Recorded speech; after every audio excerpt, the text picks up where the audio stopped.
I was researching something regarding DoorDash, and I ran across an article from years ago, actually July of 2021. Let me just start off with this quote from it. I'm going to share it in the live chat and as well into the show notes after the fact here. This is a quote from Vice, Motherboard. If you're familiar with Vice, Vice is a news outlet. Steve Johnson, para member and a DoorDash driver in Denver, Colorado, told Motherboard in mid-July, this is 2001, DoorDash rewrote its software, effectively cutting out para. Johnson believes that as an independent contractor, DoorDash drivers should have access to full amounts, to full trip amounts with every order, and the freedom to use any tools at their disposal to increase their earnings. This is a quote from Steve Johnson. We are trying to make it so that drivers have the information they need to decide if they want to accept an order. That's our right as independent contractors. They're supposed to provide us full transparency, Steve Johnson, para member, said. Johnson says that by effectively cutting out para and rewriting their code, DoorDash is contradicting itself by denying its gig workers the independent contractor rights that defy its platform workers as. So that's a Vice article. Let me see if I can just pop that in here real quick, guys. And for the audio podcast listeners who are also live, when the podcast drops tomorrow, not the live that is going right now, I will put it it'll be in the show notes in there as well. I want to put this in here. There you guys go. So, and then Podbean people and all podcast people, you'll be able to look into the show notes when this drops, and you'll be able to take a look at that article. The reason I'm bringing this up is because I'm now going back to 2021 and remembering, man, this was really rough to get. It was really rough to get where we are now. And to some of you might be going, where are we now? I mean, you're talking about 4 years ago, you're still talking about transparency. So where is it? We've come a long way. In fact, right before I started the podcast today, I had a phone call with a couple of aides of elected officials. And in fact, so it was 3 of them. One of them I've talked to several times, and 2 of the others were brought into the conversation today. It was awesome because, again, these people, the aides, had no idea. One of the aides even said that they had a couple family members who did it, and I was shocked. I was thinking, man, like, are you just not close with them, or have they not told you? Because everybody's got a story to tell about it, and if she knows, but I did ask her. I said you should ask them. Right? I told her that she should ask them, their thoughts on the platform if they've been doing it for any relevant sort of time. I wanted to bring that up because 4 years ago, go back to July, and then 4 years back, people weren't even responding to the articles that were coming out. I mean, I was in a handful of articles on this topic. I have been on others too, but like this was really a big deal. A lot of people viewed para as like, well, you're cheating the system. No. It had not been defined that it was cheating, but the bottom line is DoorDash was cheating the people. Para was using something that Jeff Tang, one of the original 4, just kind of tripped and fell on and found out. I mean, it had to go through a lot to realize that, yes, the scraping the data is not right. And then after it was called out, an attorney was hired on the para side, it was taken down. But it was put back up again. The second time, just so you guys know that it was put back up, was because the first time went so quickly. I wrote an article called David versus Goliath, which was David from para versus DoorDash, a Goliath. And I want you guys to know that that was something that David was doing from the budget of para at the time. because he believed he didn't think that Para would win. He didn't want to be this person. I mean, when we hired a very expensive attorney, we had to, somebody who had experience with DoorDash, and this is when Para was still located in San Francisco. So this was a very expensive task, but the task was to prove a point. He didn't think anything was going to get necessarily done from it, but he had enough connections to get enough press on it that basically the press, even at the time, and now it's resurfacing, but the press even at the time was saying, well, wait a minute. If this company is through an API, scraping data, whatever, if they're not pulling any personal information, but they're pulling information from the trips from you guys, DoorDash, and presenting it to the driver so they can make an informed decision, which is a right of an independent contractor, why don't you just do it, DoorDash? And that was David's whole fight, for those that don't know. Even when, like, the final days before, we just said, fine, whatever. Because at first he told them the second time, no, I'm not going to take it down. But he did finally say, they said something about a week. By next Monday, and it was a Tuesday or something, it has to be down. And then the response from David was, okay, it will be down, as long as you guys put the transparency up. So again, all of that, then during that week, it was hit all the news outlets for Para, because this isn't what DoorDash hates this kind of thing, because they usually just get around it. Nobody wants to do that. But he did that. And that kind of walks us into what's going on. So I know that many of you, or a handful of you, have already submitted legislation to your state. We got Gary, we got Torb, we got Bobby, we got Brian, we got James, and we got a person that doesn't want me using their name in Connecticut. All of those have been submitted. That's Michigan, Connecticut, Kentucky, Louisiana. Where the hell's Gary live? Oklahoma. And they're all up on the Rideshare Rodeo Discord. You can go read what they are. But here's what's going to happen. And I want to quick explain so that you guys understand as well that, so 2 weeks from today will be September 29th. It will be there will be a podcast next week. And there will be a podcast in the week following. So 2 weeks from today's podcast, September 29th, I will be doing the stage 2 if you've already done a submission to your state. And then through the entire month of October, I will be taking on everything. Let's take on new states. Email me, steve@ridesharerodeo.com, if you're interested in getting transparency on all orders, and transparency that can actually be justified, customer and driver. Therefore, audits can be done, not audits against the algorithm.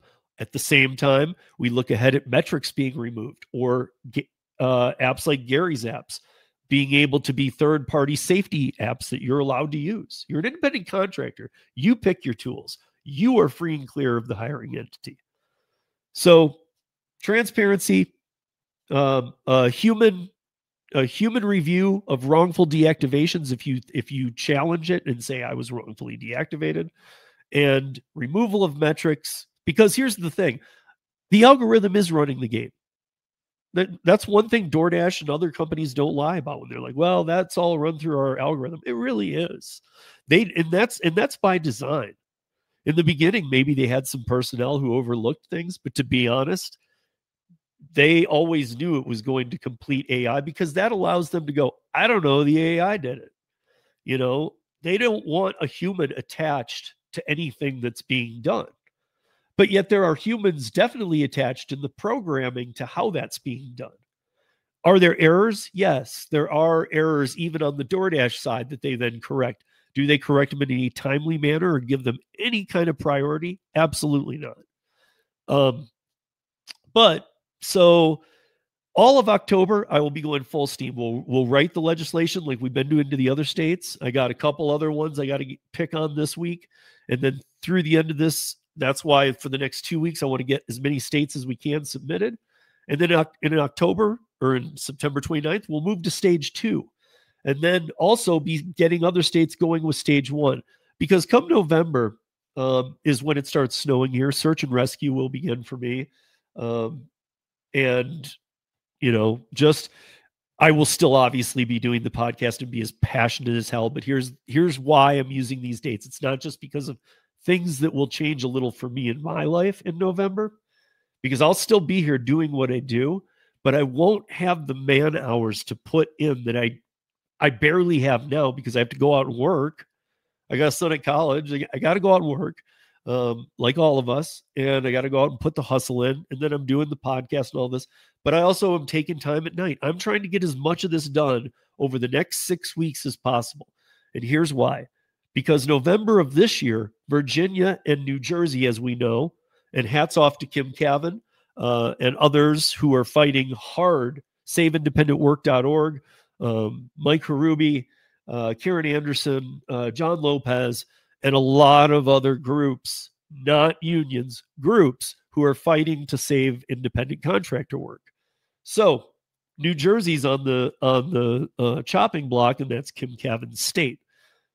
So Kim Cavan, New Jersey, and Virginia, both this November, will be voting on some very serious things that will not only will it be, does this affect the independent contractor status? In New Jersey, that this November's election to reelect your local officials and things,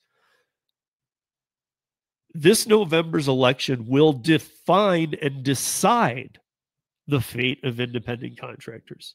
As many of you have heard, and of articles I've shared and whatnot, as Kim writes on her if those of you who like Kim and have never heard me say it, I say it all the time, but freelancebusting.com, that is Kim's website. And I challenge, I think all of you should go look at it once in a while. She writes articles very much about independent contractorship, but often, at least once a week, they dial in directly to gig economy. It's a gig economy article, and she's an amazing writer. So check it out. But her state is on the chopping block, and as even her and others have put it, it's like AB5 on steroids, and AB5 is what caused Prop 22, and the destruction now that we're going to be seeing in the next several months of the California gig economy. When I say destruction, is it over? Hell no. But those guys are locked into Prop 22. This is why I always say don't put monetary amounts in these bills. It really screws things up. And Prop 22 was the first, but arguably AB 1340, the unionization, was passed, but there's nothing that they can do, and it's a complete joke. And in that, though, it was leveraged to pass SB Senate Bill 371, which allows Uber to reduce their uninsured motorist down to 300,000 from $1 million in coverage on drivers.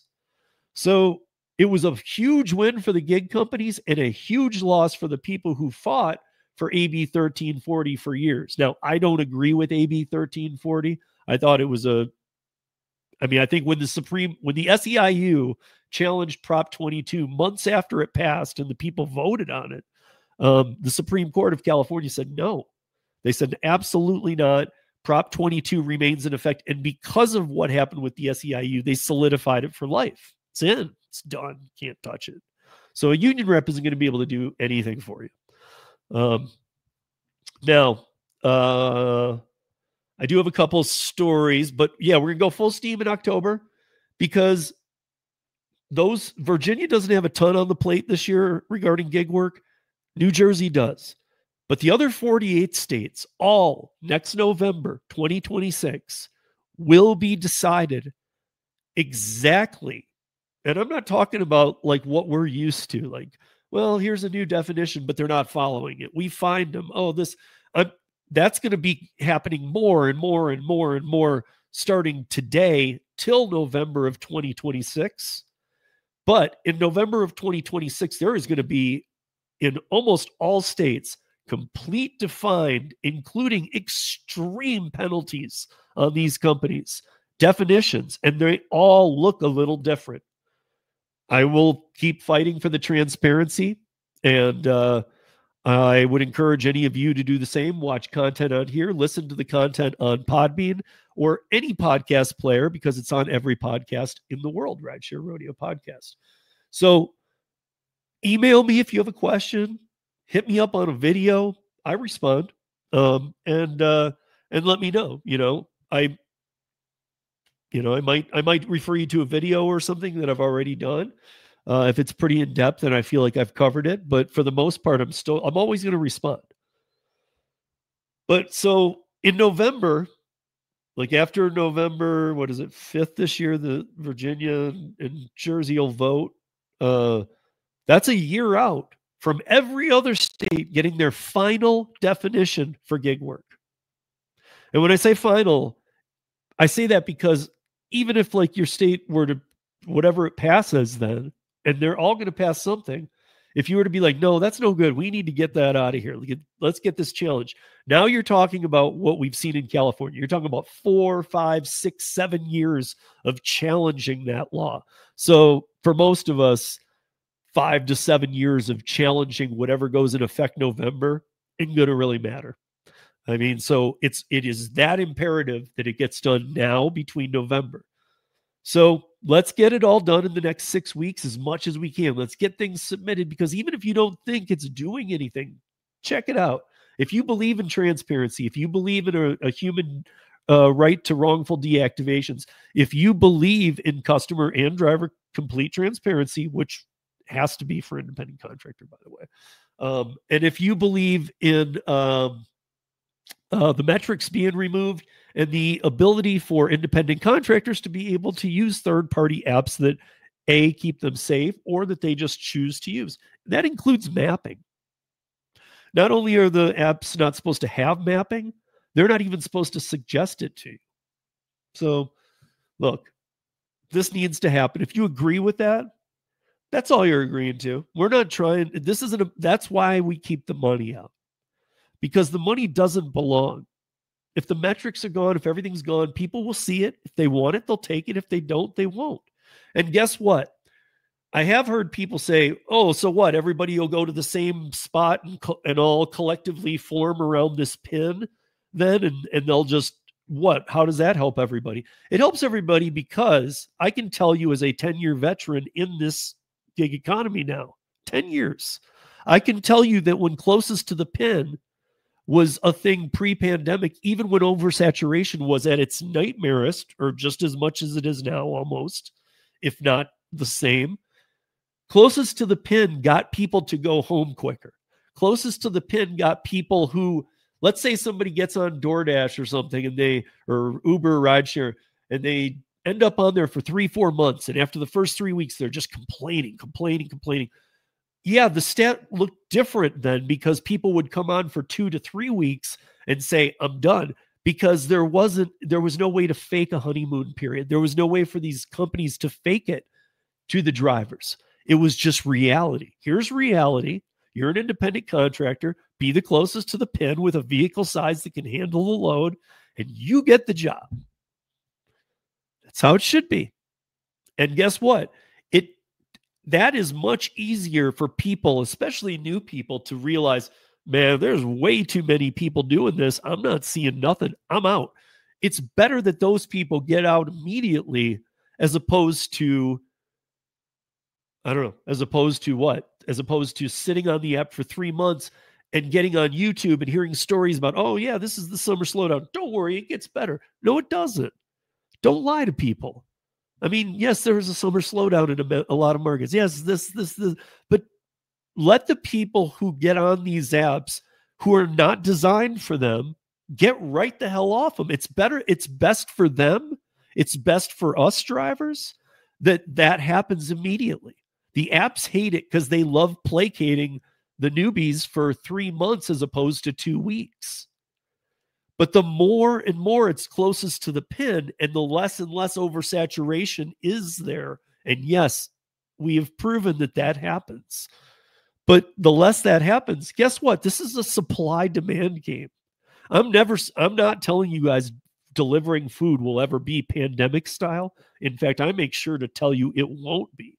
However, don't worry about a base pay. Don't worry about this, that, and the other. Just worry about being paid better for your time and seeing a complete transparency, honest offer. And that will raise with supply and demand leveling off. Because as they're allowed to oversaturate the crap out of a market, yes, it does.